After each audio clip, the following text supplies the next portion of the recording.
Bismillahirrahmanirrahim. Assalamualaikum warahmatullahi wabarakatuh. Alhamdulillahirabbil alamin wa bihi nasta'in wa ala umuri dunya waddin wassalatu wassalamu ala asrofil anbiya'i wal mursalin wa ala alihi washabihi ajmain. Pertama-tama marilah kita panjatkan puji syukur kepada Allah Subhanahu wa taala yang telah melimpahkan rahmat kepada kita semua sehingga kita bisa menghadiri acara perkuliahan pada hari dengan lancar tanpa ada kekurangan satu apapun.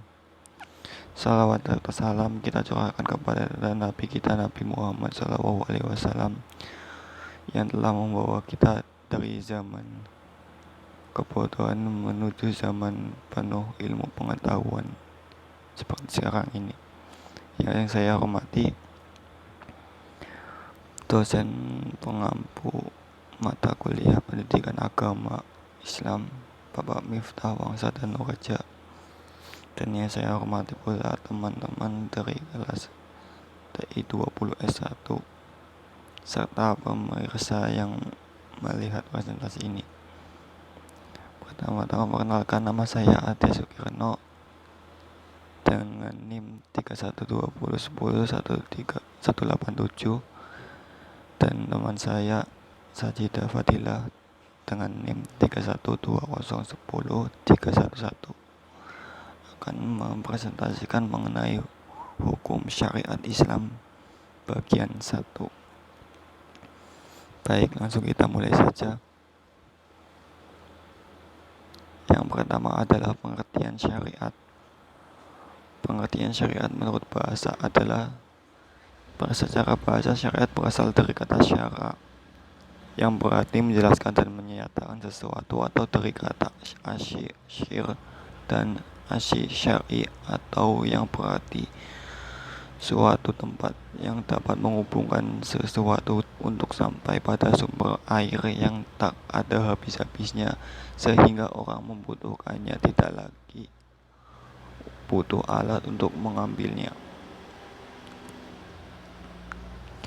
Pengertian syariat secara istilah. Menurut istilah, syariat berarti aturan atau undang-undang yang diturunkan Allah untuk mengatur hubungan manusia dengan Tuhannya, mengatur hubungan sesama manusia, dan hubungan manusia dengan alam semesta. Syariat mengatur hidup manusia sebagai individu, yaitu hamba Allah yang harus taat, tunduk, dan patuh kepada Allah. Keistimewaan syariat Islam. Rabbaniyah yang bermaksud bercirikan ketuhanan atau hukum atau peraturan ini datangnya dari Tuhan pencipta yang sudah semestinya yang terbaik untuk diikuti oleh makhluk ciptaannya. Syumuliyah yang bermaksud lengkap atau peraturan merangkumi segenap aspek kehidupan tanpa ada kekurangan. Alamiah yang bermaksud sejagat peraturan sesuai untuk semua lapisan manusia tanpa batasan masa atau geografi. Kekal, peraturannya dijamin terpelihara sehingga ke hari kiamat. Balasan duniawi dan ukhrawi.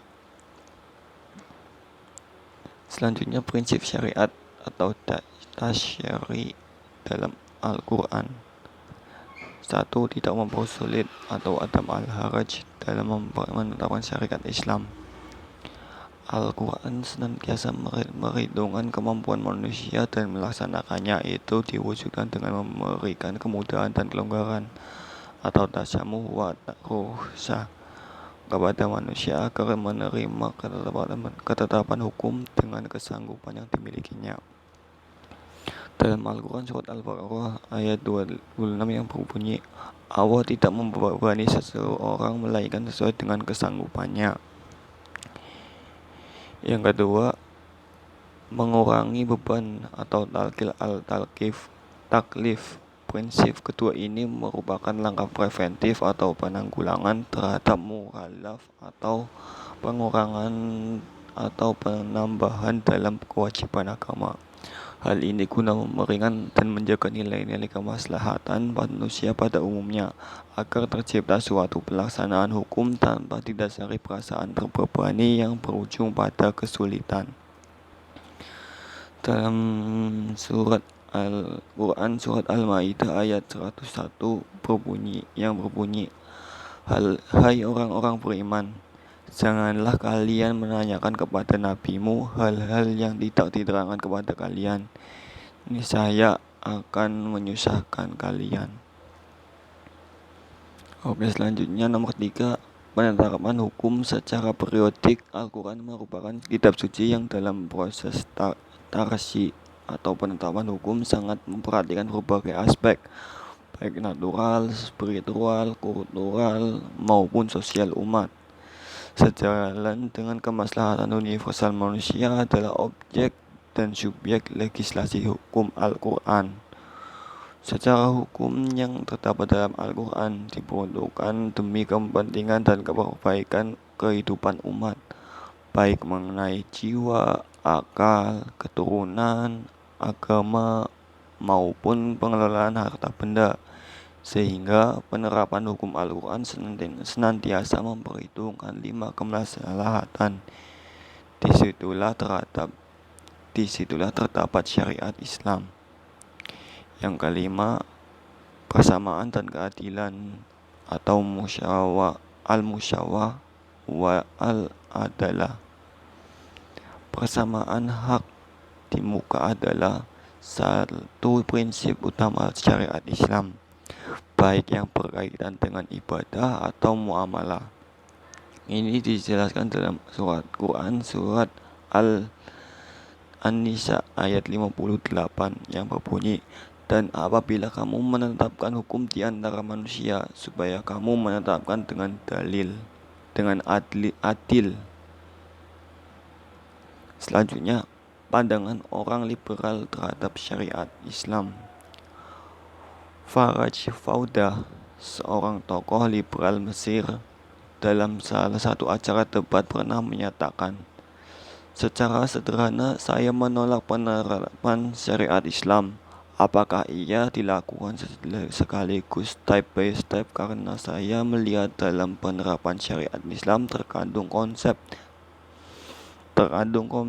daulah diniyah atau negara agama. Barang siapa menerima negara agama, maka ia dengan sendirinya dapat menerima aplikasi syariat agama, dan barang siapa menolaknya, maka dia menolak penerapan syariat Islam. Ini menurut Ahmad Jaudah dalam Hiwarat Haula al-Syariah. Di antara sebagian argumen yang dikemukakan untuk menolak syariat Islam adalah bahwa hukum Islam yang ada sekarang tidak sensitif dan responsif terhadap perkembangan zaman. Hukum-hukum Islam dikandung dalam Al-Quran dan dielaborasi oleh para faqih dan mufasir sudah ketinggalan zaman. Ia tidak dapat menciptakan kebaikan dan kemaslahatan bagi umat manusia hari ini. Padahal, kata mereka, kemaslahatan merupakan tujuan dan asas dari syariat Islam, dari syariat itu sendiri. Apabila sesuatu hukum itu tidak lagi mampu menciptakan kemaslahatan, maka sudah selayaknya ditinggalkan saja dan diganti dengan hukum yang lain yang lebih dapat mewujudkan kemaslahatan. Untuk memperkuat argumen ini, mereka menggunakan teori maqsadid syariah yang dikembangkan dan dipopulerkan oleh Al-Shatibi. Dengan kata lain, hukum-hukum yang terkandung dalam Al-Quran itu sangat dipengaruhi dan dipenuhi oleh nuansa masyarakat Arab ketika itu. Sistem hukum yang dibangunnya pun adalah merefleksikan struktur sosial budayanya, serta ekonomi dan politik masyarakat abad ke-7. Berdasarkan hal ini, katanya, maka adalah salah besar bagi mereka untuk mengadopsi dan selanjutnya mengaplikasikan hukum ini pada zaman sekarang, karena ini sudah tidak sesuai lagi. Kedua, masih berhubungan dengan argumen pertama, digunakannya prinsip maqasid syariah. Banyak kaum liberal berpendapat bahwa setiap hukum yang diperintahkan Allah mempunyai tujuan atau maqasid utama. Tujuan itu adalah kemaslahatan manusia. Kata Fazlur Rahman, the Quran always explicates the objective of principle that are the essences of its law. Seorang cendekiawan Indonesia, murid Fazlur Rahman, pernah berpendapat bahwa bagi masyarakat Arab, hukum potong tangan bagi pencuri dan rajam bagi penzina dapat menciptakan kemaslahatan bagi masyarakat ketika itu. Karena dalam masyarakat yang kasar dan ganas, katanya, hukuman seperti itulah yang pantas dan layak untuk dilaksanakan.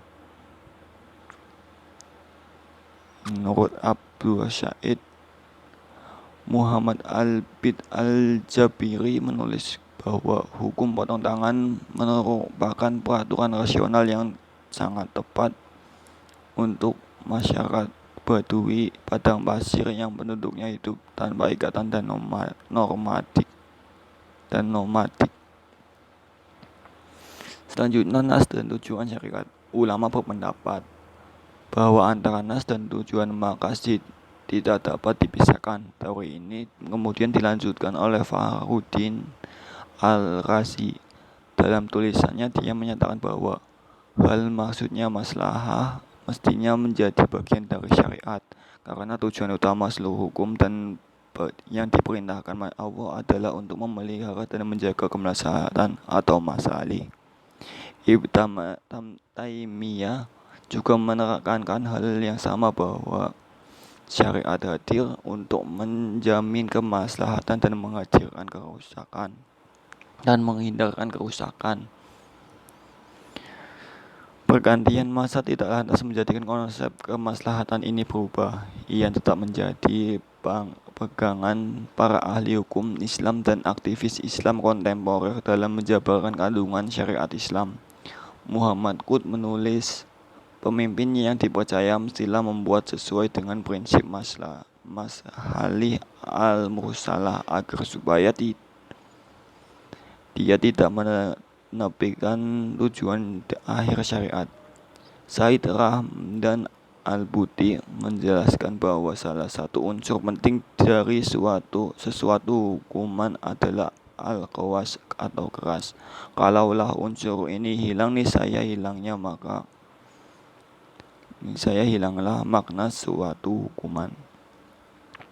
Kesimpulannya, syariat adalah hukum-hukum atau peraturan yang diturunkan Allah Subhanahu wa Ta'ala melalui rasul-rasulnya yang mulia untuk manusia agar mereka keluar dari kegelapan ke dalam terangnya cahaya hidayah dan mendapatkan petunjuk ke jalan yang lurus.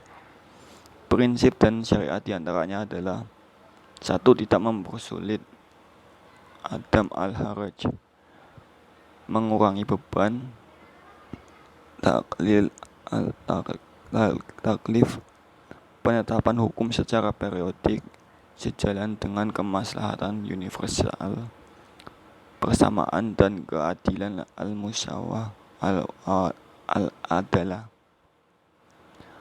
Pandangan orang liberal bahwa hukum Islam yang sekarang tidak sensitif dan responsif terhadap perkembangan zaman. Berdasarkan hal ini, katanya maka adalah salah besar bagi mereka untuk mengadopsi dan selanjutnya mengaplikasikan hukum ini pada zaman sekarang. Karena ia sudah tidak sesuai lagi. Pandangan orang liberal tersebut adalah batil. Itu saja, mungkin demikian presentasi dari kelompok kami.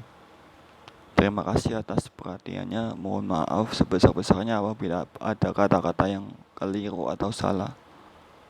Semoga bermanfaat. Sekian, wassalamualaikum warahmatullahi wabarakatuh.